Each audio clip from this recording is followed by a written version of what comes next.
Alright, so now it's time to get chickens. They're all at the different co-ops and stores around. And if you want to get chickens, there's some things you need to know. First off, there's different kinds. You can buy them as straight run, or you can buy pullets. Pullets are chicks that have been sexed and only to get the females. They basically throw the males into a meat grinder, which is not cool. But they're a little more expensive than straight run chicks. This breed as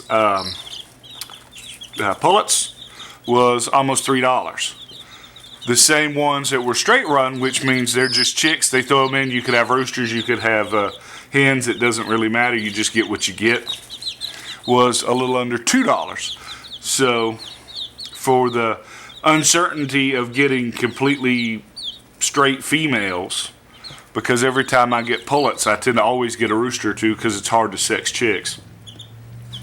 You know, I just saved the extra $1, right? So about 10 of them. I really only want about 5 laying hens, but this gives me some room to get some roosters. What I bought were barred Plymouth Rocks, which is a dual breed. They're meat and eggs. I didn't want to get all eggs chickens because they don't have a very good feed to meat conversion ratio. And I didn't want meat chickens because a lot of meat chickens, they get so big so fast they have leg problems. So I got a dual breed. These are heritage chicks, meaning that they're old. They're an older breed. They haven't had the broodiness bred out of them, which means they're supposed to be good mothers, which I want to try hatching eggs. So that's pretty important. So I'm going to keep a rooster. But other than my 5 hens that I keep and a rooster, I'm going to eat the others. So, you know, there is that. When you get them, you want to get some equipment before you get them. This is a 27-gallon plastic tub. They're black with yellow top. You get them, they're about $13 or so. I've seen them as cheap as $9. You need that. I've got a piece of chicken wire. I've taken it off for the purpose of showing you, but I got a piece of chicken wire just bigger than this, so I could fold the edges over so the cat can't get in here.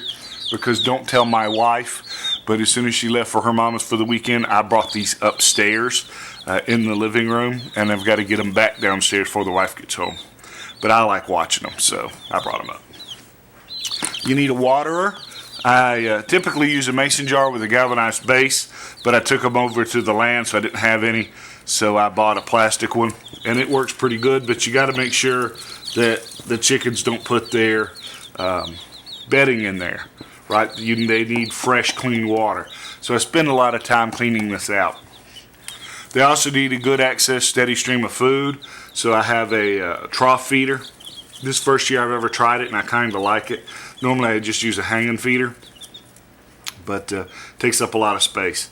When you feed them, you get your chicks, a good tip, a good thing to try is to put a piece of newspaper down and then spread out the feed. And then every time you change it, you feed them, you know, make it more and more dense, you know, not as spread out, to sort of train them to where the trough feeder is. Hey, you're pecking me. What do I expect? I got my hand in their house, right? But they need lots of food. They need lots of clean water. They need heat. I've got a heat lamp that I bought, and it's got a red light. That's pretty important. Chickens are carnivores. And they're pretty opportunistic. They will cannibalize each other, so they peck and they play.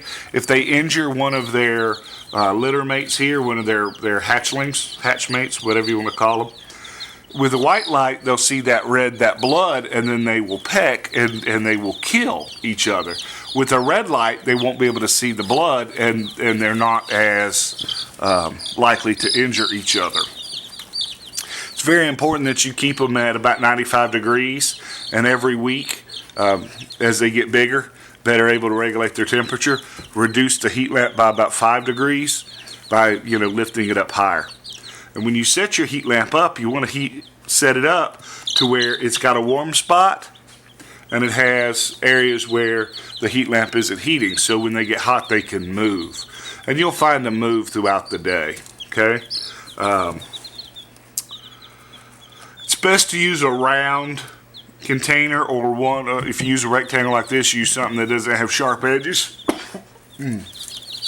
Because they can all get up in a corner and get the one in the corner stuck and suffocate. But I don't find that to be a huge problem. Just something to think about if you're buying everything from scratch. The last thing you probably need to think about is bedding material. You need to use pine shavings. Don't use cedar shavings. Cedar shavings are bad on the chicks. And this is flake, but you can also use fine. Fine is more absorbent, but I like the flake because I'm going to use this as mulch when I'm done, and it's just easier to deal with. So that's really all there is to it.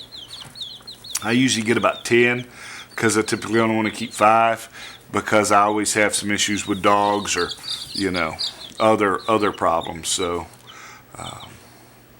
anyway, that's all there's to it. Hope that's useful to you. Here, chicka, chicka, chicka, chicka. Here, chicka, chicka, chicka, chicka.